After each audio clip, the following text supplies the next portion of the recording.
El siguiente relato fue escrito por Anaís Veloz, escritora paranormal oficial.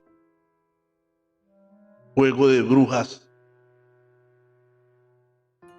Juré que quería pagar a mi suegra por tantos años de maltrato, y es que desde que decidí casarme con Ramiro, ella no hizo otra cosa que hacerme la vida imposible, argumentando que era poca cosa para su hijo.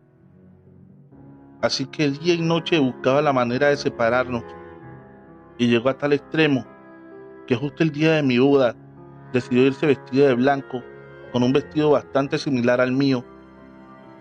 Traté de disimular ante los invitados, pero era más que evidente que me incomodaba el comportamiento de mi suegra. Me acerqué a Ramiro para hacerle ver lo que su madre estaba haciendo, pero en lugar de ponerme atención o calmar a la bruja de su madre, se la pasó justificándola, razón por la que decidí acabar el festejo temprano. Nos fuimos al hotel donde pasaríamos nuestra noche de bodas. Ramiro me desabrochaba el vestido para meternos al jacuzzi cuando tocaron a la puerta con insistencia. Al abrir me quedé en shock. ¿Cómo se atrevía a venir hasta aquí mi suegra?, pensaba a mis adentros. ¿Pasó algo?, le pregunté amable. ¿Dónde está mi hijo?, me respondió de forma cortante. Al escuchar a su madre, Ramiro se acercó a la puerta de inmediato y la hizo entrar. La señora se sentó en la cama y comenzó a decirle que lamentaba mucho interrumpirnos, pero se sentía bastante mal. Así que mi esposo se puso los zapatos y, sin decirme nada, tomó a su madre del brazo y salieron a toda prisa al hospital. Lloré tanto hasta quedarme dormida. No fue hasta las 6 de la mañana que Ramiro regresó a la habitación y me despertó para que su madre pudiera recostarse en la cama. Me pidió que me pasara al sofá, pues su madre había tenido una mala noche y solo quería descansar. Estuve a punto de marcharme, pero al verla sonreír, me llenó de fuerzas para quedarme y luchar contra aquella horrible mujer. Los siguientes 3 días no fueron mejor, pues no lograba que la señora nos dejara disfrutar de las amenidades del hotel. Cuando por fin regresamos a lo que sería nuestro apartamento, Ramiro me dijo que su madre pasaría algunos días más con nosotros, pues aún no lograba sentirse del todo bien. Bastante enfurecida, le dije que no permitiría que esa mujer se quedara en nuestra casa, pero de a poco nada sirvió, pues la señora logró salirse con la suya. Los días se volvieron meses y un día al llegar del trabajo me encontré con la sorpresa de que mi suegra había llevado a la casa una chica de 22 años, bastante bonita y de escultural cuerpo. Nos dijo que se quedaría un par de días, pues su madre había salido de viaje y, al ser mi suegra, su madrina, tenía el deber moral de cuidar de ella. Ramiro se portó demasiado hospitalario con ella, y cómo no iba a hacerlo si aquella chiquilla se paseaba con short tan corto que dejaba poco a la imaginación. Cierto día desperté en la noche bastante sedienta y me di cuenta de que mi marido no estaba en la cama. Algo preocupada me levanté a toda prisa y descubrí a Ramiro y a aquella joven mujer teniendo intimidad en la cocina. Bastante enfurecida, comencé a golpearla y a vociferar a todo pulmón, provocando que mi suegra despertara, y al darse cuenta de lo que estaba pasando, esta no aguantó las ganas y comenzó a burlarse de mí. Saca a la chica desnuda de empujones y mi suegra le advirtió a Ramiro que si la chica se iba, ella también se marcharía. Así que la que terminaron echando esa noche de ahí fue a mí. Tomé un par de cosas y salí humillada y decepcionada del hombre que estaba enamorada. Llegué a casa de Camila, mi mejor amigo, y esta, bastante preocupada, me hizo entrar de inmediato. Después de contarle lo sucedido, comenzamos a planear nuestra cruel venganza. Sabía perfectamente que a la buena jamás podría con mi suegra, así que Camila me sugirió que fuéramos a visitar a doña Simona, una mujer muy temida en mi ciudad, pues practicaba las artes más oscuras de la brujería y todos sus trabajos eran garantizados. Había ciertos rumores acerca de doña Simona que me hacían dudar en ir, pero era tanto mi odio por mi suegra que me decidí ir a verla. Ojalá me hubiera tomado unos minutos más y así no estaría pasando por tan terrible sufrimiento. Llegamos muy temprano a casa de doña Simona. No fue muy fácil conseguir que nos atendiera, pues la tía de Camila era íntima amiga de ella y como un favor especial nos hizo pasar de inmediato, aún teniendo una larga fila de espera, y al estar frente a ella, esta sin decirle nada, nosotras, y al estar frente a ella, esta sin decirle nada a nosotras, comenzó a relatarme con exactitud lo vivido con mi suegra. Me quedé helada al escucharla hablar, así que sin que me lo preguntara, le interrumpí diciéndole que lo que quería era que mi esposo regresara a mi lado humillado y a mis pies. Ella me miró y sonrió para después decir: ¿y tu suegra? ¿Qué quieres que hagamos con ella? Quiero que sufra, que Ramiro no obedezca a voz que no sea la mía. Quiero verla humillada y despreciada por su hijo. Dalo por hecho, muchacha, respondió Simona. Y sus honorarios, mi señora, no te preocupes, que conmigo no tendrán ningún costo. La vida se encargará de pasarte factura y tu sufrimiento será mi pago. No entendí una sola palabra de lo que dijo, y para ser sincera, no me importaba, pues estaba feliz. Mi venganza por fin llegaría, y lo mejor de todo es que no me había costado ni un peso. Creí que el trabajo que haría doña Simona tardaría un par de meses, pero qué equivocada estaba, pues justo después del tercer día de haber ido con doña Simona, Ramiro me fue a buscar a la casa de Camila, implorando mi perdón. Estaba tan feliz con lo rápido de su trabajo que no dudé ni un momento en perdonar a Ramiro, pues me moría de ganas de ver a mi suegra. Al salir de la casa de Camila, mi esposo me llevó a cenar a un lujoso restaurante, el cual llevaba meses pidiéndole que fuéramos. Pasamos una velada maravillosa que perdimos la noción del tiempo, y al ver el reloj, pasada de la medianoche, le dije que era momento de marcharnos, pues no quería que tuviera problemas con su mamá, y él me respondió que el único problema que tendría era si me volviera a perder. Suspiré victoriosa y lo besé con tanta pasión como hacía mucho no lo hacía. Este pagó la cuenta y nos dimos prisa para sellar nuestro amor en casa. Al llegar mi suegra, esperaba a Ramiro en el sofá, y al verlo llegar conmigo, este enfureció y comenzó a hacer una escena de ponerse enferma, pero por primera vez no funcionó, pues a Ramiro le importó tan poco el teatro y la presencia de su madre, que comenzó a besarme y a quitarme la ropa ante la mirada de asombro de ella. Mantuvimos intimidad sin importarnos nada. Yo gozaba de placer al verla sufrir, y esto todo por irse a su recámara. Sabía que la había vencido, que por primera vez su querido hijo me había preferido a mí, pero mi suegra no se daría por vencida tan fácilmente. Hizo de todo para separarnos nuevamente. Yo disfrutaba haciéndola sufrir, humillando a su hijo, pero esta vez su madre había sobrepasado los límites, pues la muy desgraciada también había buscado a alguien que le quitara el trabajo a su hijo, y lo hizo de la peor manera, haciendo que Ramiro se enamorara de Cecilia, mi prima. Eso terminó por romperme el corazón al encontrarlo revolcándose en mi cama. Enfurecida me fui de inmediato a ver a doña Simona y que le pedí una explicación de su mal trabajo. Ella me explicó que todo trabajo tenía un tiempo y el de ella ya había terminado. Doña Simona le gritaba bastante molesta: no importa el precio que tenga que pagar, quiero que mi suegra sufra y se retuerza de dolor. ¿Quieres que enferme?, preguntó curiosa. No, eso sería tan poco castigo para ella.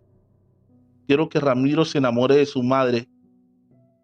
¿Pero qué demonios dices, muchacha?, respondió doña Simona sorprendida. Así como lo escucha, quiero que Ramiro pierda la cabeza por su madre y que sea ella quien le destroce el corazón a su hijo. Solamente así esa mujer tendrá su merecido. Pero por Dios, ¿acaso has enloquecido? Mira, muchacha, tu Dios te ha llevado a sobrepasar los límites. Eso que me pides es una aberración. ¿Y qué? Entonces, ¿que usted no es la mejor? No veo por qué le asusta mi petición, si según lo que se dice por ahí, ha hecho peores cosas. Por más que trató de hacerme cambiar de opinión, no lo logró, así que aceptó sin reparo. Me pidió que le trajera ropa interior sucia de mi suegra, algún objeto que los uniera y que tuviera cuando menos 5 años de estar con ellos, algunas velas, inciensos, fotografías y un par de cabellos de ambos. Salí de ahí a toda prisa sin siquiera preguntarle cuál sería el costo de tan fuerte trabajo. Traté de conseguir todo ese mismo día, pues aunque Ramiro aún seguía a mis pies, la burla de mi suegra no me dejaba estar en paz. Tuve algo de problema en conseguir la ropa interior de mi suegra, pues era una mujer sumamente limpia, así que esperé a que se metiera a bañar y entré otra de ellas al baño para poder tomarla. Para conseguir el resto no tuve problema, así que al anochecer le llevé todo a doña Simona. Pasaba más de la medianoche, pero no me importó. Sabía que ella era bastante rápida y pronto estaría gozando de mi tan helada venganza, pero no me importó. Sabía que ella era bastante rápida y pronto estaría gozando de mi tan anhelada venganza. Después de darle las cosas, doña Simona me miró con lástima, pero no pude entender por qué. Y es que hasta ahora comprendo que esa maldita bruja se dio cuenta del precio tan caro que pagaría ese día. Regresé a casa y había una nota sobre la mesa que decía: lo siento, querida, volviste a fracasar. Hemos descubierto lo que has hecho con mi hijo y en estos momentos tu prima y tu futura esposa de Ramiro y yo vamos en camino a desenterrar la brujería que le has puesto a mi hijo. Disfruta las pocas horas que te quedan en la casa. Pero qué demonios, pensaba. ¿Cómo fue que Cecilia se enteró? De seguro Camila le contó algo. Tomé el teléfono y la llamé de inmediato, pero esta decía no saber de qué le estaba hablando. Estaba comenzando a ponerme nerviosa y temerosa de que echaran todo a perder. Le marqué a mi tía y le conté lo sucedido. Le dije que su hija se había revolcado con mi esposo y que por la mañana hablaría con el resto de la familia para decirles la clase de mujer que era Cecilia. Mi tía, bastante avergonzada, me aseguró que mandaría a su hija al extranjero por la mañana, pero que por favor guardara silencio. Acepté con la condición que si para el mediodía ella no se marchaba, les diría que ella había sido cómplice de las bajezas de su hija. Y vaya que el chantaje funcionó, pues en menos de una hora Ramiro y mi suegra estaban de regreso.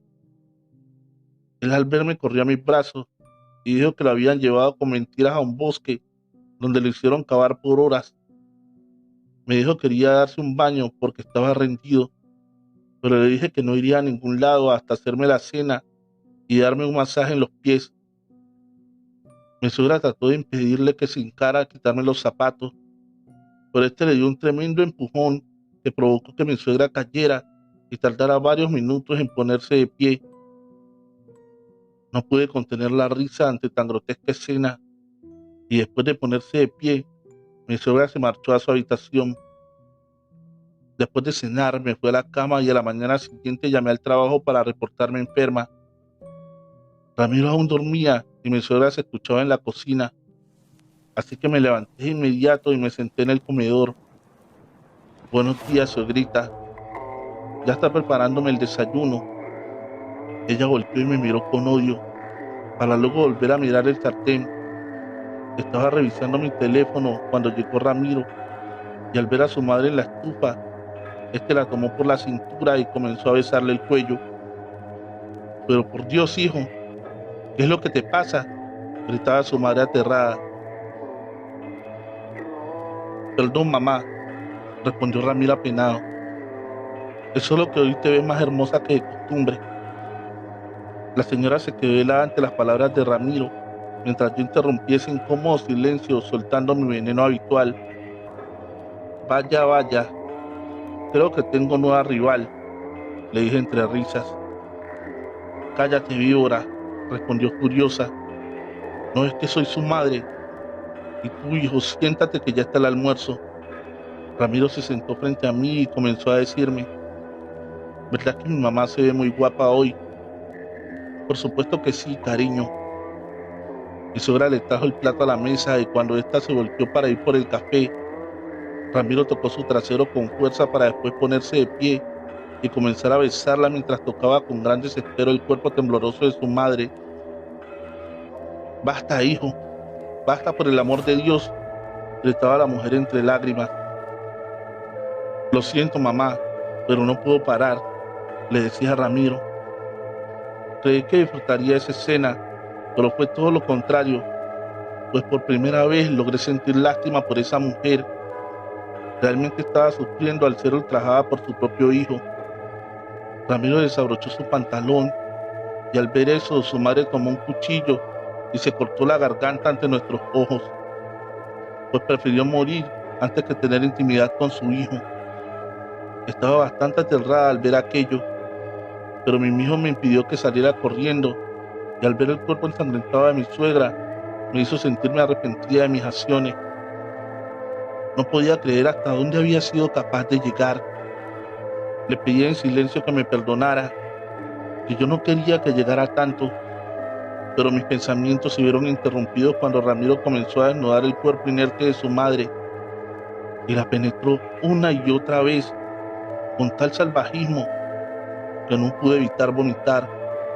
Agarré valor y salí corriendo del departamento para luego llamar a la policía. Según dicen que cuando llegaron a la casa, aún encontraron a Ramiro abusando del cuerpo de su madre. Este fue sentenciado a 20 años de prisión porque el juez no creyó en su versión de que su madre se había quitado la vida. Yo jamás volví a aquel lugar, incluso dejé que se perdieran mis cosas, pues todo en esa casa me traía muy malos recuerdos. Pasaron 2 meses de aquel trágico suceso y mi remordimiento no me dejaba vivir. Dormía muy poco, pues solía tener pesadillas horribles, donde la madre de Ramiro me reclamaba el porqué de mis terribles actos. Es por eso que al sufrir un desmayo en mi trabajo, yo culpé el cansancio extremo y a mi mala alimentación, pero la vida me tenía una horrible sorpresa preparada. Mi jefe, al ver mi desmejorado aspecto físico, me ordenó hacerme unos estudios para asegurarse de que todo estaba bien, y al recibirlos me llamó a su oficina.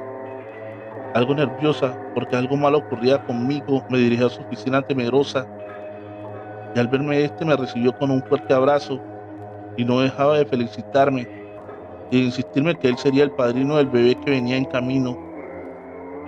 Tomé los resultados bastante incrédula, y efectivamente estaba embarazada de 3 meses. Al salir del trabajo, decidí ir a la prisión para darle por lo menos una buena noticia a Ramiro, pero al llegar me informaron que Ramiro se había quitado la vida colgándose en su celda en la mañana. Dicen que los niños siempre traen buena fortuna, pero a mí únicamente me había traído desgracia. Durante mi embarazo jamás pudimos saber el sexo del bebé, pues en los ultrasonidos no se dejaba ver. Cuando por fin di a luz, me di cuenta de que se trataba de un niño bastante sano y hermoso. Aunque era muy parecido a Ramiro, también había sacado el verde de mis ojos. Me esforcé por ser una buena madre y todo lo malo lo olvidé cuando llegó mi hijo. Pero la deuda estaba pendiente y estaba muy cerca de tener que pagarla. Al cumplir mi hijo los 7 años, le estaba preparando unos panqueques de desayuno. Quería que fuera sorpresa, pero él despertó cuando terminaba de adornarlo. Le pedí que se sentara para adornarlo. Le pedí que se sentara para servirle el desayuno, y cuando tomé el plato para llevárselo, las palabras de mi hijo me dejaron perpleja. Mami, ¿sabías que hoy te ves más hermosa que de costumbre? Sus palabras martillaron fuertemente mi cabeza, pues me hizo recordar que fueron las mismas palabras que Ramiro había usado con su madre antes de que ésta se quitara la vida. Salí a toda prisa de la casa, le pedí a una de mis vecinas que cuidara a mi hijo. Me subió al coche, aún con la pijama, y manejé a toda prisa hacia la casa de doña Simona. Estaba apenas estacionándome cuando abrió la puerta y me dijo: pasa que te están esperando, dijo entre risas. Bajé del coche. Al ingresar a la puerta, Se cerró de golpe y cerca del altar de doña Simona pude ver a mi suegra riendo sin parar. Esto no puede ser posible, grité aterrada. Tú estás muerta. Pero por supuesto que está muerta, muchacha. ¿Y qué demonios hace aquí, doña Simona? Lo mismo que tú veniste a buscar años atrás. Venganza, respondí entre dientes. Exactamente. Ella quiere venganza por todo. Exactamente. Ella quiere venganza por todo lo que hiciste a su hijo y te hará pagar de la misma forma que tú lo hiciste con ella. No, doña Simona, por favor, ayúdeme. Lo siento mucho, muchacha, pero pronto tendrás que pagar tu deuda. Solo así podrás estar a mano conmigo.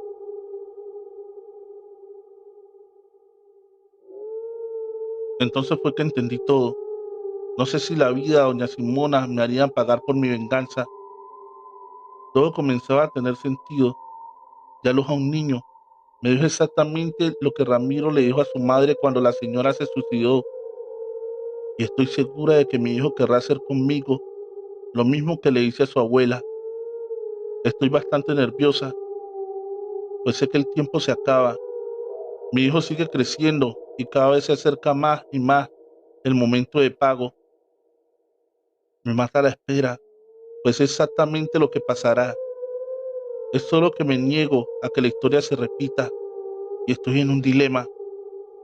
Si quitarme la vida como lo hizo mi suegra o tratar de buscar ayuda y me puedan quitar esta maldición que yo misma provoqué.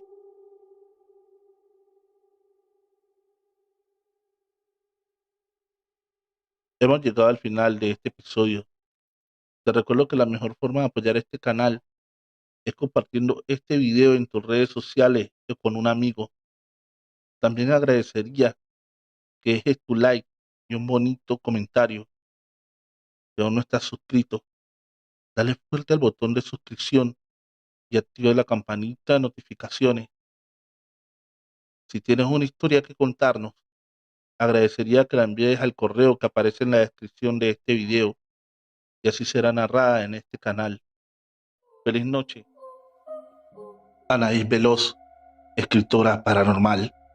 En la descripción de este video, el link de su página de Facebook. Síguela. El juego de la ruleta rusa, primera parte. Quisiera narrarte mi experiencia de tal forma en la que no pudiese sonar como un monstruo. Y es que hasta cierto punto entenderé si decides no publicarla, pues sé que no tengo justificación por lo que hice.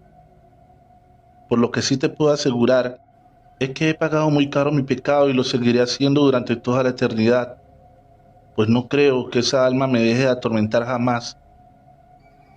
Hace algunos meses solía pasármela de fiesta en fiesta con mis amigos. Acababa de cumplir los 20 y había decidido tomarme un año sabático para descansar. Así que el vino, los excesos y las mujeres no podían faltar. Siempre gocé de una buena posición económica, al igual que mis amigos. Es por eso que solíamos no tener límites ni en el gastar, ni en el actuar. Pues me encantaba humillar y avergonzar a la gente. Cierto día doña Remedios llevó a Julián, su hijo, a apodar el jardín. Mis papás confiaban tanto en ella que terminaron por contratarlo de planta y poco a poco lo fuimos metiendo a nuestro grupito de amigos. Le regalábamos ropa y calzado para hacerlo sentir parte de nosotros. Un día Germán llegó a mi casa con una pistola. Dijo que durante sus vacaciones en Estados Unidos había estado jugando con sus primos a la ruleta rusa. En ese tiempo, para serte sincero, ninguno de nosotros habíamos escuchado hablar de tal juego. Así que mientras nos explicaba el tan famoso juego, yo comencé a servir unos tragos para ir entrando en ambiente. El juego consistía en colocar una bala dentro de un tambor de revólver, girar el cilindro sin ver dónde quedó el proyectil, para después colocar el cañón en la sien y presionar el gatillo, y así medir la suerte de cada uno de los jugadores. Ese día recuerdo bien que Julián se rehusaba a jugar, pero la presión de Germán y el resto de los chicos se estaba saliendo de control, a tal grado que lo sujetaron entre varios y puse el revólver en mi cabeza, y cuando estaba por apretarlo, Germán me dijo que era el turno de Julián. que no podía adelantarme. Este trataba de soltarse y los chicos hacían un esfuerzo sobrehumano para tenerlo quieto. Así que me acerqué a toda prisa y puse el revólver en su cabeza y sin pensarlo apreté el gatillo. Y desafortunadamente esta vez la bala había salido provocando que Julián se desvaneciera en los brazos de Germán. El ruido del disparo alertó a mis padres, que salieron a toda prisa al jardín. Y al ver tan terrible escena, mi padre enfurecido comenzó a gritar: «¿Pero qué demonios han hecho, muchachos pendejos?», dijo mientras ponía el cuerpo de Julián sobre el pasto. «Papá, la bala era para mí», le decía agarrándome la cabeza sin poderlo creer. «Rebeca, llama a una ambulancia, que aún tiene pulso Julián», le gritaba a mi madre mientras trataba de auxiliarlo. Lamentablemente, Julián perdió la vida camino al hospital. Irremedios, su madre, declaró en nuestra contra. No la juzgo, pues era su hijo, pero nuestros padres no permitirían que pasáramos la cárcel, y al no llegar a un acuerdo con ella, no tuvieron más remedio que acusarla de robo y meterla presa. La familia de Gerardo pagó una fuerte suma de dinero para que no se nos acusara de asesinato, con decirte que ni siquiera llegamos a pisar el Ministerio Público. Eso sí, a la mañana siguiente, todos salimos del país con destinos diferentes. A Gerardo lo mandaron a Canadá, Tomás se fue a Chile, Enrique a Uruguay y yo a España. Al despedirnos en el aeropuerto hicimos la promesa de mantenernos en contacto, pero rápido lo olvidaron, supongo porque cada quien hizo su vida, olvidando aquel fatídico día. Pero Germán y yo no pudimos hacerlo, pues fuimos los culpables directos de su muerte, y el remordimiento no nos dejaba vivir. Durante el vuelo a España, juro que podía ver a Julián reflejado en la ventana y trataba de convencerme de que al ser tan reciente su muerte era normal, que al pasar de los días dejaría de sugestionarme. Pero fue todo lo contrario, pues lo soñaba a diario reclamándome el por qué había acabado con su vida.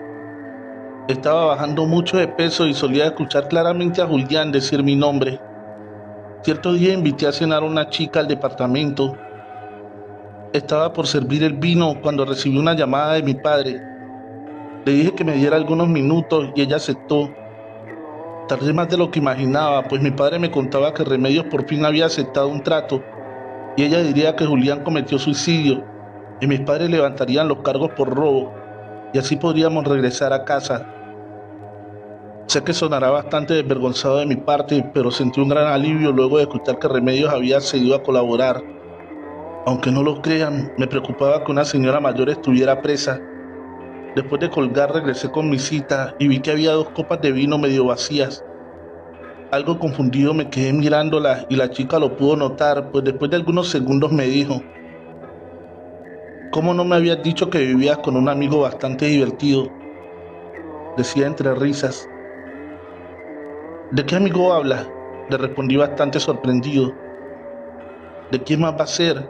De Julián. Creo que se llama tu amigo». En ese momento que un frío recorría todo mi cuerpo. Era imposible que estuviera ahí y yo jamás le había hablado de él. Traté de no ponerme nervioso y le pregunté qué le había dicho, a lo que ella muy sonriente respondió que solo le contaba de nuestras múltiples borracheras y cómo es que nosotros la aceptamos a pesar de ser de una familia humilde. En ese momento no pude más y me eché a llorar y le pedí que se fuera. Bastante confundida tomó sus cosas y se marchó de mi departamento. Rápidamente tomé el teléfono y le marqué a Germán para contarle lo sucedido. Pero este parecía no estar sorprendido, pues me dijo que las cámaras de seguridad de su casa habían captado la noche anterior un hombre asomándose por una de las ventanas, y al pedir que le ampliaran la imagen se dio cuenta de que era Julián. «¿Qué vamos a hacer, Germán? Necesitamos hablarle a los chicos y contarles lo que está pasando». «Tú háblale a Tomás, que yo le marcaré a Enrique», repuso Germán. Estaba intentando llamarlo, pero por más intentos que hacía, Tomás no respondía. ¿Y cómo iba a hacerlo si Tomás estaba muerto? Y es que después de algunas horas de no poder contactarlo, recibí una llamada de mis padres para avisarme que Tomás se había suicidado. Y el muy estúpido había dejado una carta donde explicaba a detalle todo sobre la muerte de Julián. así que era de suma importancia que tomara un vuelo de regreso a México. Así que tomé el primer vuelo. Al llegar me dirigí de inmediato a la funeraria donde la familia y amigos esperaban la llegada del cuerpo de Tomás, proveniente de Chile. Y ahí me encontré con Germán, que estaba bastante nervioso con la dichosa carta. Le marcamos a Enrique, que fue el primero en llegar a México, y este nos dijo que por motivos de seguridad sus padres le habían prohibido asistir al velorio, pues ellos creían que era muy probable que fuera la policía a investigar. Quedamos de vernos en un café para ponernos de acuerdo con la versión que daríamos, y todos optamos por culpar a Tomás, pues él ya no tendría nada que perder. El hermano de Enrique, que lo acompañaba, se molestó al escucharnos decir aquello y comenzó a gritarnos que no hiciéramos responsables de nuestros actos y dejáramos de culpar a gente inocente, pues según decía, pagaríamos muy caro nuestras acciones. Y en eso tenía toda la razón, pues de regreso a su casa, Enrique perdió el control del coche, provocando que este diera varias vueltas y saliera Enrique disparado, quedando tendido en el frío asfalto con una mueca de terror. En cambio, su hermano no sufrió raspón alguno. Según se cuenta que el chico quedó medio loco, pues jura que vieron a Julián parado a media calle y eso provocó que perdieran el control del vehículo. Mi papá me dijo que Tomás tenía la misma mueca de terror que Enrique. Te juro que no podía creer que hubiera muerto. Dos de mis mejores amigos en circunstancias tan extrañas. Estábamos en la casa de Germán cuando este me dijo que todo esto era obra de Julián y que no descansaría hasta vernos a todos muertos. Dicho esto, se encarreró a toda prisa para saltar por el balcón sin motivo alguno. Quedamos en shock al ver a aquellos sus padres y yo, pues en ese momento tomábamos una copa de vino. Te juro que esto me estaba volviendo loco, pues aún no me he podido reponer de la muerte de Germán. Sé perfectamente que Julián está cobrando venganza por lo que le hicimos. Lo que aún no entiendo es por qué me ha dejado a mí hasta el final. No quiero morirme como el resto de mis amigos, pero tampoco es vida el estarlo viendo en todas partes. Mis padres están tan asustados como yo, que hemos optado por otras opciones un poco menos convencionales. Mañana viajaremos a Cuba y visitaremos un santero a ver si él es capaz de acabar con el odio de Julián y por fin me pueda dejar en paz. Trovadores, antes de continuar con la segunda parte de este relato, te pido que por favor te suscribas al canal y actives la campanita de notificaciones. Con tu ayuda, lograremos que este video llegue a 1000 likes. Continuamos. El juego de la ruleta rusa, segunda parte. No puede ser. Esto se está saliendo de control. Creí que el venir a Cuba resolvería mis problemas, pero cada vez las cosas se están tornando más perturbadoras. Al llegar a Cuba, un grupo de hombres nos esperaban para llevarnos con el santero. Se podía sentir el ambiente bastante tenso, pues temía que al saber del asesinato de Julián, nos denunciarían a la policía, o en el peor de los casos, lo usaran para extorsionarnos. Pero mi padre dijo que no había nada de qué preocuparme, que era gente de su entera confianza. Aunque eso de mucho o de poco sirvió, pues mi madre estaba tan alterada que comenzó a vomitar. Creyendo que era por los nervios, no le prestamos mucha atención hasta que llegamos con el santero. Ahí fue que nos dimos cuenta realmente de las cosas, pues era más grave de lo que imaginábamos. El santero pidió que colocáramos a mi madre frente al altar que tenía lleno de frutas, muñecas, flores, comida y algunas piedras pintadas, como simulando una cara, sin olvidar las velas y algunas figuras de santos. También tenía unas vasijas con algunos cuchillos enterrados, que para ser honesto, no me atreví a preguntar qué era. Al acercarse a mi madre y colocarle una de sus manos en su frente, con la otra tomó un gran puro y mientras fumaba, algunas de las personas que nos recogieron en el aeropuerto hacían una especie de oración, la cual no lograba entender. A los pocos minutos pidió que le trajeran unos caracoles y al lanzarlos al piso quedó horrorizado. Bastante desconcertados le preguntamos que si todo estaba bien, pero él parecía no escucharnos. Solamente veía los caracoles fijamente. De repente sus ojos se pusieron en blanco y empezó a temblar forzada. Después de ponerle un sedante, el doctor me dijo que me fuera a descansar pues mi madre no despertaría hasta el siguiente día. Roberto, que era uno de los ayudantes del santero, me llevó de regreso a la casa para ver cómo seguía mi papá. Y al llegar, encontré a mi padre bastante mejorado. Me explicó que debíamos irnos a México de inmediato y llegar a un arreglo con Remedios. Bastante confundido le dije que tenía que ver ella en todo esto, a lo que él, bastante triste, me explicó que Remedios también era una practicante de la santería y que había ofrendado a mis amigos a uno de sus santos en venganza por el asesinato de su hijo, y que como yo había sido el que había presionado el gatillo, yo tendría que sufrir más viendo la muerte de mis seres más queridos. En ese momento no pude más y me derrumbé. Sonará desvergonzado de mi parte, pero no se me hacía justo que Remedios se estuviera cobrando la vida de su hijo con tantas muertes, cuando yo lo único que hice fue preocuparme todo el tiempo que ella estuvo presa. Mi padre trataba de consolarme diciendo que le ofreciera una buena cantidad de dinero para que le perdonara la vida a mi madre y quedara paz y salvo con ella. ¿Y si se niega, papá? ¿Qué vamos a hacer? No lo sé, hijo, pero pensemos en que aceptará. Ella es muy pobre y no creo que se resista a tan jugosa suma. Y este tipo, dije refiriéndome al santero, ¿por qué no habla con Julián para que nos perdone y su mamá nos deje en paz? Ay, hijo, ese es otro problema. La ira y el dolor de Remedios ha hecho que el alma de Julián siga permaneciendo aquí en este plano terrenal. Y de lo que ella no se ha dado cuenta es que el joven sufre por no descansar. Él no quiere venganza, solamente quiere descansar en paz. Si no quiere venganza, ¿cómo es que asesinó a mis amigos? No fue Julián, hijo. Fueron esos demonios que Remedio mandó, que se hacen pasar por él. Estábamos muy entrados en la plática cuando nos avisaron que lamentablemente mi madre había sufrido un infarto y por más esfuerzos que hicieron para salvarla, no lograron hacerlo. Mi padre se volvió loco, comenzó a golpear las paredes y juró vengarse de Remedios, costara lo que costara. Roberto nos ayudó con la papelería para llevarnos el cuerpo de mi mamá a México. Una de mis tías ya tenía todo arreglado lo del funeral cuando llegamos. Allí asistieron los papás de mis amigos a darnos el pésame, y fue cuando mi padre les comenzó a contar lo que había pasado en Cuba y que Remedios era la culpable de la muerte de sus hijos y que tenían que ayudarle a vengar la muerte de mi madre y sus hijos. Pero mi padre no esperó jamás la cruel respuesta de quienes se decían sus amigos, pues cruelmente le dijeron que ellos no ayudarían a salvarme la vida, pues debía morir de la misma manera cruel que murieron sus hijos. Papá trataba de explicarles que únicamente quería vengar su muerte, pero ellos se negaron a seguirlo escuchando y se marcharon del lugar. Quedamos en shock ante su actitud. Después del funeral mi padre comenzó a enfermar misteriosamente hasta perder la vida.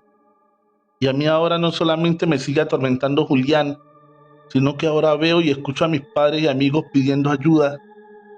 Pero estos están totalmente descarnados y en agonía. Creo que Remedios quiere volverme loco o orillarme al suicidio como lo hizo con Tomás y Germán. No quiero morirme, pero sé que Remedios no me perdonará, así que espero pacientemente el día que esta desalmada mujer decida tomar mi vida. Y tarde me di cuenta que esta vez el dinero de nada sirvió. Hasta la fecha el santero no responde mis llamadas y nadie ha querido ayudarme. Y lo único que me consuela es saber que con mi muerte finalmente Julián, mis padres y mis amigos por fin podrán descansar en paz. Trovadores, espero les haya gustado este relato escrito por Anaís Veloz y puedan seguir su página, la cual se encuentra el link en la descripción de este video.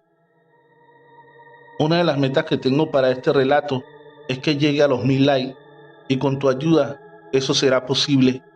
Así que ayudaría mucho que compartas este video en tus redes sociales o con un amigo. Trovadores, en la descripción de este video te dejo el link de la página de Anaís Veloz, escritora paranormal, autora del siguiente relato, Historias macabras para no dormir. Quieren poseer a mi mamá. Primera parte. ¿Me está hablando en serio, doctor? No me puede decir que mi madre está perfectamente sana. Se acaba de perder 30 kilos en tan solo 2 meses. Lo siento mucho, Rodolfo, pero en realidad no sé qué esperabas escuchar. Le hemos realizado todos los estudios clínicos que hay y estos no arrojan nada. Y entonces, ¿cómo me explica la pérdida de peso, el insomnio y los múltiples moretones en su cuerpo? Mira, yo creo que lo mejor será que la canalicemos con el psiquiatra. Él podrá responder mejor tus inquietudes. Es que usted no entiende. Cree que no la llevamos al psiquiatra antes de traerla con usted. Incluso pasó por 5 psicólogos antes de que ellos creyeran que ocupaba medicamento. Lamento que no te hayan podido ayudar, pero médicamente no tiene nada y solamente perderías más tu tiempo y dinero sometiéndola a más estudios innecesarios. ¿Y qué es lo que debo hacer? Mira, date la oportunidad de conocer al doctor Molina. Considero que él sí podrá ayudarte. ¿Por quién me toma, doctor? Este tipo es un homeópata. ¿Cree que mi mamá necesita gotitas para la ansiedad o alguna alergia? Antes de desechar la idea, primero visítalo. Total, lo único que buscas es quien ayude a tu madre, ¿no es cierto? Por primera vez había escuchado al doctor decir algo prudente. Estaba tan desesperado que haría cualquier cosa para ver bien a mamá. Así que al salir me fui directo a buscar al doctor Molina y vaya sorpresa que me llevé, pues tuve bastante dificultad para encontrar el lugar, pues imaginaba que este tendría una clínica o por lo menos un consultorio decente, pero al llegar era todo lo contrario. Le pregunté a una multitud de gente que se encontraba fuera de una casa bastante humilde si sabían dónde es que se encontraba el consultorio del doctor Molina, a lo que ellos respondieron que me encontraba parado justo ahí. Lo miré bastante desconcertado, pues me parecía imposible que un médico ejerciera en tan precarias instalaciones. ¿Me podrías indicar dónde está la recepción? Le pregunté a uno de los chicos que esperaba pacientemente. Aquí no hay recepción, me respondió extrañado. ¿Y entonces cómo demonios se dan cuenta de la gente que llega? ¿Cómo es que me consultará si ni siquiera sabe que estoy aquí? Y dudo mucho que hoy alcance a atender a toda esta gente. Será solo tiempo perdido, le respondí molesto. ¿Pero quién te crees tú? Vienes a ver al doctor Molina y ni siquiera sabes cómo es que atiende. Has de ser de los típicos curiosos que solamente vienen por el morbo, ¿cierto? Espera. Lo siento. No quise ofenderte. Realmente vengo porque el médico de mi madre me mandó con él. Pero de haber sabido que todo era tan complicado, le hubiera pedido su número para hacer cita por teléfono. Porque creo, por lo menos, eso tienen aquí. ¿No es cierto? Mira, ellos no necesitan de esos aparatos y tranquilo que ellos saben que llegaste. Y depende de la gravedad del caso, te pasarán de inmediato o esperarás como todos nosotros. ¿Tú vienes a consulta?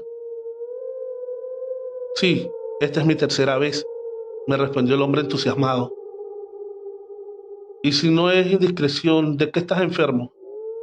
A mí, me hicieron brujería en mis piernas. ¿Brujería? Sí, estaban por cortarme las piernas debido a una extraña infección que nunca pudieron diagnosticarme. Tenía las piernas totalmente negras y estas supuraban pus y desprendían un olor bastante desagradable.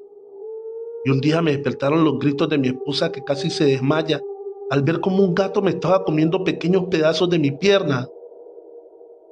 Pero ¿cómo puede ser posible eso? ¿Que no sentías dolor al ser comido por ese animal? No, realmente estaba durmiendo como nunca. ¿Y sabes quién te hizo brujería? No, pero hoy me lo dirán. Disculpa mi escepticismo, pero me parece algo tan difícil de creer. Lo sé, y no te culpo, me dijo mientras se levantaba su pantalón para mostrarme sus piernas, aunque había algunas partes aún amorratadas, los huecos donde faltaban pequeños pedazos de carne se encontraban totalmente cicatrizados. Espera, dijo sacando su celular del bolsillo para mostrar cómo es que lucían sus piernas antes de acudir con el doctor Molina. Te juro que hice un esfuerzo sobrehumano para no vomitar al ver aquellas fotografías, pues estaban demasiado hinchadas y negras, y puedo jurar que entre la pus que le brotaba, ya había visto uno que otro gusano. Estaba por darme la vuelta para ir a mi coche cuando salió un joven vestido de blanco y gritó: Rodolfo, el doctor Molina te espera. Yo bastante confundido me quedé helado por algunos segundos, pues cómo era posible que él supiera mi nombre. Rápidamente me dirigí hacia él y este me pidió que me quitara la ropa y los zapatos y me pusiera una bata blanca. Tengo que hacerlo frente a usted, le dije al joven que me miraba fijamente. Por supuesto que no, detrás de ti están los vestidores. Me sentí muy apenado por mi torpeza y entré a uno de los 5 vestidores y mientras me quitaba la ropa me dijo el chico: solamente te voy a pedir un favor, Rodolfo. No levantes la ropa del suelo. Al salir de consulta nosotros te la entregaremos. Hice exactamente lo que me pidieron. Después de salir del vestidor se apareció un chico que inundó mi ropa con el humo de algunos inciensos que traía, para después recogerla con un par de hojas de palma seca. Antes de entrar con el doctor Molina, tuve que meter mis pies en una bandeja de agua que por el fuerte olor que supe era vinagre. Acto seguido me rociaron el cuerpo con un agua que hizo que se me erizara la piel, pues me hizo sentir una sensación que jamás había sentido antes. Debo confesar que aunque todo era muy humilde, estaba bastante limpio y después de pasar el segundo filtro sentí una paz y tranquilidad como hacía mucho no sentía. Me hicieron pasar a una habitación totalmente blanca en donde solamente había algunos cirios, un escritorio y 2 sillas. Algo que me llamó bastante la atención era como en el techo había unas cruces perfectamente formadas por el hollín que hacían los cirios. Buenas tardes, Rodolfo, dijo un hombre anciano que te juro que no sé de dónde salió. Buenas tardes, doctor Molina. Me manda el doctor. Sé perfectamente quién te manda, muchacho, dijo interrumpiéndome. Mi nombre es Donato y no doctor Molina. Perdone, creo que me equivoqué de consultorio, le dije poniéndome de pie. Tranquilo, Rodolfo, dijo el joven que me había dado la bata minutos atrás. Lo que Donato te quiere decir es que él solamente usa el cuerpo del doctor Molina para curar. A ver, espérenme un momento, creo que no estoy entendiendo nada. Mira, te explico. Donato era un indígena que había nacido con don bastante hermoso, que era el de la sanación, pero este jamás lo quiso ejercer, motivo por el cual cuando murió, este fue enviado nuevamente a la tierra para cumplir con las obras que nunca quiso hacer en vida. Y el abuelo, el padre y ahora el doctor Molina han prestado sus cuerpos para que Donato pueda venir a curar a quien lo necesite. Discúlpenme si sueno grosero, pero esto me parece bastante absurdo. ¿Cómo alguien de ciencia cree en esta clase de tonterías? ¿También te parece tonterías el deterioro de tu madre?, respondió Donato. Supongo que con el doctor Gutiérrez lo puso al tanto del caso de mi mamá. Pues fíjate que no, pero como sé que dudas de lo que te digo, hablaremos un poco más de lo que ha pasado con tu madre. Ella comenzó a enfermar desde la muerte de tía Rosalba, ¿cierto? Aunque ellas jamás lograron tener una buena relación debido a la conflictiva y avariciosa que era tu tía. Tu madre siempre veló por ella.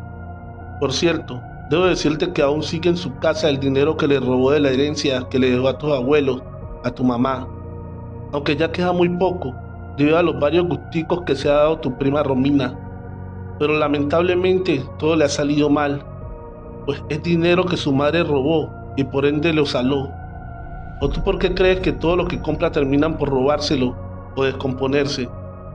Y no vayamos lejos. El carro color negro que compró la semana pasada, ¿no lo tienen descompuesto afuera de tu casa? Te juro que no podía creer todo lo que ese anciano me estaba diciendo.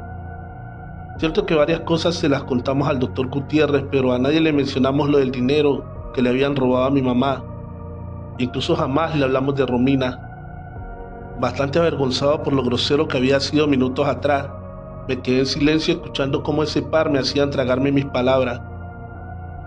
De repente comencé a marearme un poco y enseguida Donato ordenó que me dieran a beber un agua que sabía a barro.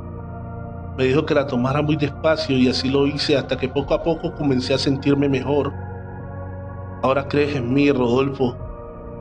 Sí, señor, le respondí sin siquiera darle la cara. Muy bien, necesitamos trabajar con tu mamá lo antes posible, porque de no ser así, ella dejará muy pronto este plano terrenal. ¿A qué se refiere?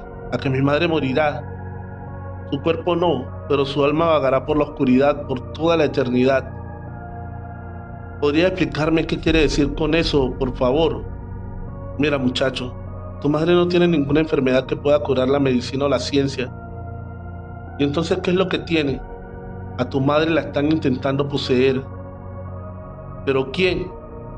Tu tía. Ella no acepta que está muerta y quiere quedarse con el cuerpo de tu madre para ella seguir en este plano terrenal. Fue tan rápida su muerte que ella ni siquiera se enteró o no quiso darse cuenta de ello. Y sonará bastante tonto, pero ahí fue que todo comenzó a tener sentido, pues mi madre había decaído bastante desde la muerte de mi tía. Creí que era normal el que ella llorara todo el día y no quisiera comer debido al fallecimiento de su hermana, pero las múltiples caídas, los ruidos a todas las horas en la casa y los malos olores me desconcertaban bastante.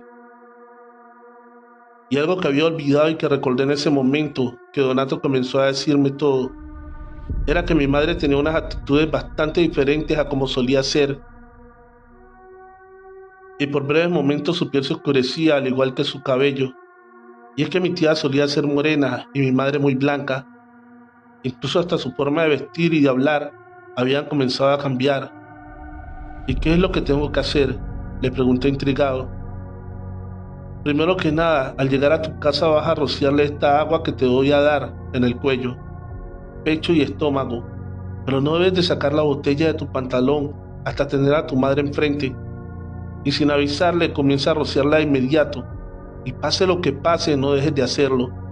Eso nos dará tiempo para hacer un ritual. ¿Y eso qué es?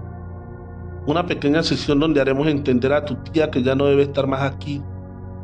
Así que vete, muchacho, y aquí te espero el viernes. Señor Donato, pero ¿y sus honorarios? Por Dios, muchacho, aún no entiendes nada. Tu dinero a mí no me sirve, me pagarás con buenas obras, pero no hoy. Al salir del consultorio y pasar nuevamente por los vestidores, me entregaron mi ropa lavada y planchada, cosa que me parecía bastante rara, pero a estas alturas ya no me atreví a opinar nada, así que me cambié y dejé la bata en el suelo, como se me ordenó, y me fui directo a casa. Al llegar, mi madre, que estaba en la cocina, me dijo que por qué no me metía a bañar, y al preguntarle el por qué me respondió que apestaba bastante y no soportaba tenerme cerca. En ese momento llegó Cristina, mi hermana, y al acercarse a olerme, me dijo que olía muy bien, como a flores del campo. ¿Acaso estás idiota, Cristina? Pero mamá, ¿por qué me hablas así? ¿Cómo puedes decirle eso a tu hermano, cuando en realidad apesta podrido? Podría debes estar tú la nariz, mamá, porque Rodolfo huele bien, dijo dándose la media vuelta. Ahí supe que era el momento exacto para hacer lo que me había dicho Donato, así que inmediatamente saqué el agua y comencé a rociarle por todo el cuerpo a mi mamá, acción que la puso furiosa y comenzó a maldecirme como nunca lo había hecho. Los gritos de mi madre hicieron que Cristina regresara a toda prisa a ver qué era lo que estaba sucediendo, y por unos breves momentos mi hermana solamente se limitó a decir: ¿Tía Rosalba?, preguntó temblorosa dirigiéndose a mi madre, que se retorcía cual si fuera una experimentada contorsionista. ¿Pero qué demonios es esto?, grité al ver el rostro de mi madre bastante similar al de mi tía. Ella me miraba retadora sin decirme palabra alguna. Estaba por acercarse cuando la muchacha de limpieza bajó las escaleras a toda prisa y bastante palidecida, y esta, al ver a mi mamá, se limitó a decir: «Señora Rosalba, ¿qué hace usted aquí?», para después caer desmayada. «María, María», le gritaba a mi hermana tratándola de volver en sí. Mi madre salió corriendo de su habitación con una agilidad impresionante para luego ponerle seguro a su puerta. Cuando por fin logró despertar, María nos contó que mientras limpiaba la habitación de mi mamá, comenzó a escuchar pequeños golpes en la puerta del closet. Esta trató de ignorarlos hasta que comenzaron a intensificarse, y cuando estaba por salir de la habitación, sintió como alguien jaló su cabello con gran fuerza. Y al mostrarnos, esta tenía una gran calva debido a la agresión que sufrió. Les pedí que se sentaran y les platiqué de mi singular encuentro con Donato. A estas alturas estoy seguro que ninguna de ellas dudó después de haber visto lo que pasó con mamá. Cristina, bastante preocupada, me dijo que llamara al doctor Gutiérrez para que nos pusiera en contacto con Donato, pero justo cuando estaba por marcarle recibí una llamada y vaya sorpresa que me llevé, pues se trataba de Mario, el ayudante de Donato y el encargado de dar las batas. Traté de explicarle lo que había pasado, pero él me interrumpió diciéndome que no me preocupara, pues lo que Donato me había dado era para exponer el espíritu de mi tía y se diera cuenta de que ella ya era un ser descarnado que no pertenecía más aquí. Y tenía toda la razón, pues de vez en cuando unos gritos desgarradores seguidos de unos llantos terribles se escuchaban en la habitación de mi madre. Dijo que esto solo sería el principio del ritual para liberar el cuerpo de mi madre. Hemos llegado al final de este episodio. Para que no te pierdas la segunda parte, dale fuerte al botón de suscripción activando la campanita de notificaciones. Quieren poseer a mi mamá, segunda parte. Pero algo se salió de control, o mejor dicho, no estábamos preparados para lo que ocurriría a continuación. Eran cerca de las 8 de la noche, la casa comenzaba a ponerse bastante fría. Le pedí a Cristina que prendiera la calefacción, pero esta dejó de funcionar sin razón alguna. María dijo que prendería unas velas para que éstas calentaran un poco la casa, así que fue por unos cerillos. Pero por más intentos que hizo, esta no logró encender ninguna vela. Las luces comenzaron a bajarse, el ambiente estaba tornándose bastante extraño. Solo estábamos Cristina, María y yo en la casa, y por supuesto mi madre, que tenía más de 4 horas encerrada en su habitación. Comenzamos a preparar café para entrar un poco en calor, cuando de repente escuchamos como alguien subía a toda prisa las escaleras. Corrimos de inmediato creyendo que era mi mamá, pero ahí no había nadie. Regresamos a la cocina y vaya sorpresa que nos llevamos, pues estaba hecho un desastre. ¿Pero qué demonios?, gritó Cristina. ¿Quién diablos hizo esto? Tratamos de encontrar alguna explicación lógica. Por más vueltas que le dábamos al asunto, no lográbamos entender. Nos sentamos en la sala esperando que bajara mamá, ya que ninguno de nosotros nos atrevíamos a subir, pues comenzó a escucharse como si varias personas estuvieran en la parte de arriba. Bastante nervioso, marqué el número del que me había llamado Mario horas atrás, y apenas logré entender lo que me decía, pues había mucha interferencia. Tranquilos, Rodolfo, vamos en camino. Procura tener un espejo siempre en la mano para que no te tomen por sorpresa. ¿Pero de qué me servirá un espejo, Mario? Por favor, no cuelgue. En ese momento se cortó la llamada. Revisé mi teléfono y estaba totalmente descargado. Algo demasiado extraño, pues antes de marcar tenía el 80% de carga. ¿Qué te dijo Rodolfo?, gritaba Cristina asustada. Pues que tuviéramos a la mano un espejo. ¿Y en qué rayos nos va a servir un espejo? Ni siquiera sabemos qué pasa. Discúlpeme que me meta, patrón, pero en mi rancho solíamos usarlos cuando se decía que alguien había sido embrujado. ¿Y eso para qué, Mari? Para poder ver a los fantasmas. El espejo lo traemos siempre frente a nosotros y en él podemos ver si realmente hay algún fantasma o algún demonio cerca, porque no todos tenemos la capacidad de verlos, y de lo contrario, si tenemos el espejo, estos reflejan y podemos ver de quién se trata. Cristina corrió a su bolso y sacó un pequeño espejo. María hizo lo mismo y sacó uno de su cartera, y la verdad yo agarré un enorme espejo que estaba en la sala. Creo que ya tardaron demasiado, le dije a Cristina. Cálmense, patrón, ahorita llegan. Lo que pasa es que estoy segura de que su tía no los deja llegar. ¿Cómo es eso posible, María? Hay tantas cosas que ustedes, los de la ciudad, no conocen. Las palabras de María me habían dejado bastante pensativo, y Cristina sostenía su espejo bastante temblorosa, cuando de repente gritó: «Hay una mujer justo detrás de mí», dijo sosteniendo el espejo con ambas manos. «¿Es mi tía?», pregunté curioso. «Creo que no, Rodolfo». «Entonces, ¿quién demonios es, Cristina?».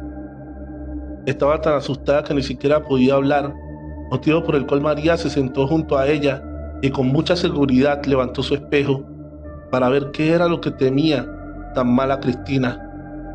«Virgen Santísima, esto no es su tía, patrón, esto es un demonio». Al decir aquello, las puertas comenzaron a golpearse como si hubiera un fuerte viento que anuncia un huracán. Las ventanas temblaban a la par de las puertas y algunas figurillas de porcelana que tenía mi mamá parecía como si hubieran cobrado vida. Jalé a Cristina hacia la salida y le gritaba a María, que se quedó sentada cual si fuera estatua. María, ven, tenemos que salir de aquí. Pero ni siquiera parpadeaba. Me acerqué cautelosamente y cuando estaba por tomarle de la mano, algo aterrador pasó, pues su cabeza dio un giro de 180 grados para después de regalarme una sonrisa malévola y decirme: María no está más aquí. Después de eso, su cabeza giró nuevamente, quedando en la postura normal. Esto parecía una locura. Aquello era algo imposible, pues con ese giro hubiera perdido la vida en un instante.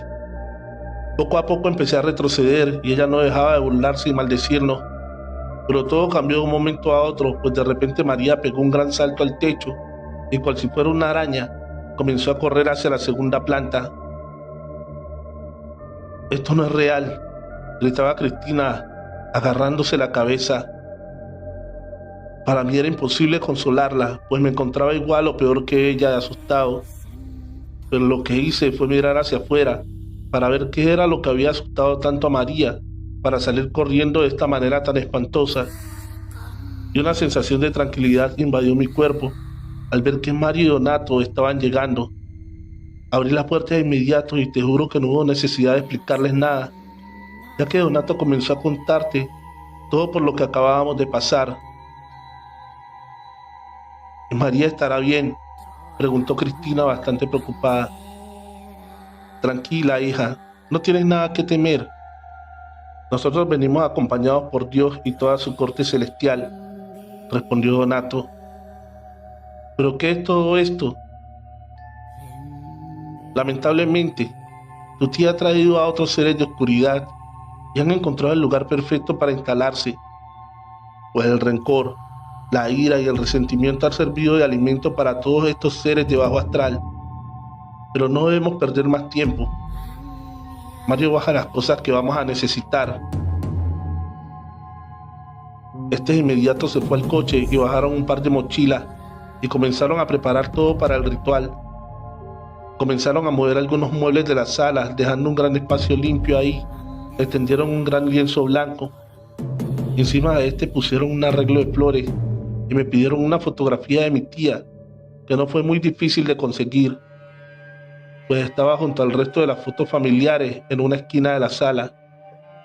Acto seguido colocaron 4 cirios, uno en cada esquina del lienzo, y comenzaron a llenar la sala de inciensos, todos distribuidos en puntos estratégicos, según entiendo. Prendieron sándalo, mirra y copal, y nos pidieron que hiciéramos guardia, como normalmente se acostumbra en los funerales. También puso un gran espejo que tenía un marco de plata frente al manto. Este estaba grabado con la oración de San Benito, que decía más o menos así: Cruz Santa sin mihi luz, non Draco sin mihi indus, va de retro Satanás, non quan suare min vigimbana, son mala cual libas, y sed venena vivaz. Donato nos dijo que viviéramos lo que viéramos, no nos moviéramos de nuestro sitio, pues los seres de oscuridad no tenían poder sobre nosotros, pues Dios estaba a nuestro lado y teníamos algo que ellos no. Y es que preguntamos curiosos, a lo que él respondió: vida y libre albedrío son cosas que ellos ya no poseen. ¿O sea que los seres de oscuridad algún día estuvieron vivos?, preguntó Cristina. Exactamente. Hija, ellos fueron persuadidos por demonios con la promesa que algún día encontrarían un cuerpo que habitar, y solo han encontrado oscuridad y sufrimiento. Pero no perdamos más el tiempo y comencemos a orar. Él comenzó a leer algunos salmos para luego sacar un rosario de entre sus ropas y comenzar a recitar el Santo Rosario de los fieles difuntos. En ese momento un fuerte golpe se escuchó y a los pocos segundos mi madre apareció en las escaleras. Donato seguía orando como si no escuchara los gritos y las súplicas de mi madre, que se aferraba con fuerza a la baranda de la escalera. Parecía como si algo la estuviera jalando con mucha fuerza, pues sus manos comenzaron a sangrar. Después de terminar el tercer misterio, mi madre estaba frente a nosotros y con un movimiento que nadie esperaba, Donato le dio la vuelta al espejo, haciendo que mi madre se viera reflejada en él. Debo recalcar que Donato y Mario en ningún momento ellos pararon la oración. Incluso cuando vimos que una especie de bruma salía de mi mamá para saltar al lienzo que tenía las flores, estas comenzaron a arder sin motivo alguno. Mi madre cayó al suelo, pero no podíamos movernos hasta que nos los indicaran. Cuando por fin terminaron el rosario, Cristina y yo le pedimos permiso para ir a vuestra madre, pero este nos dijo que no nos quedáramos quietos. Los gritos y los ruidos de la segunda planta estuvieron presentes durante el Santo Rosario. Realmente se escuchaban muy molestos. Donato sacó un pedazo de lazo amarillo y comenzó a recitar las 12 verdades del mundo, mientras hacía un nudo con cada verdad, cosa que provocó que María saliera corriendo por el techo nuevamente. Y justo cuando estaba encima nuestro, Mario, que es muy alto, pegó un gran brinco, logrando tomarla del pie y obligándola a bajar. Acto seguido rezaron la oración de San Benito, y algo que no puedo explicar exactamente qué era, salió del cuerpo de María, quebrando uno de los vidrios de la sala. Después de eso tomaron una bolsa negra y mientras ellos recogían la ceniza y lo que quedaba de aquel lienzo y flores, nosotros corrimos con mi madre a ver cómo estaba, y gracias a Dios, a pesar de lo duro que había sido ese día, estaba bien. El brillo de los ojos de mi mamá había regresado al igual que su buen humor. Al abrazarla me di cuenta de que ya era mi madre. María también recobró el conocimiento rápidamente. Les agradecimos a Donato y a Mario por habernos ayudado, pero nos advirtió que debíamos marcharnos de esa casa cuanto antes, pues no era muy seguro seguir ahí. Así que optamos por este día irnos a dormir a un hotel, y a la mañana siguiente muy temprano llamé a Mario para invitarlo a desayunar a él y al doctor Molina. No se imaginan la sorpresa que me llevé, pues este llegó acompañado de un hombre de aproximadamente 35 años, y al acercarse a mi mesa nos presentó al joven como el doctor Molina. Al vernos bastante incrédulos, este sacó su identificación, y efectivamente se trataba del doctor Molina.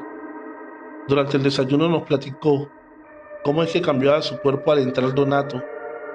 Es algo tan impresionante que de no haberlo visto con mis propios ojos, juro que no lo creería. Mi familia y yo hemos estado muy cercanos a Mario y a Donato, y hasta la fecha me sigue sorprendiendo ver los cambios físicos del doctor. Tengo tantas vivencias que contar al lado de esas personas que si ustedes quieren, me complacería contar. No sin antes pedirles que se suscriban a este canal y activen la campanita de notificaciones, dejando un like y un bonito comentario. Hemos llegado al final de este episodio. Trovadores, la mejor forma de apoyar el canal es dejando un like y un comentario explicando qué tal les pareció la historia, además de compartir el video en sus redes sociales o con un amigo. Feliz noche, trovadores, amantes de cuentos de terror.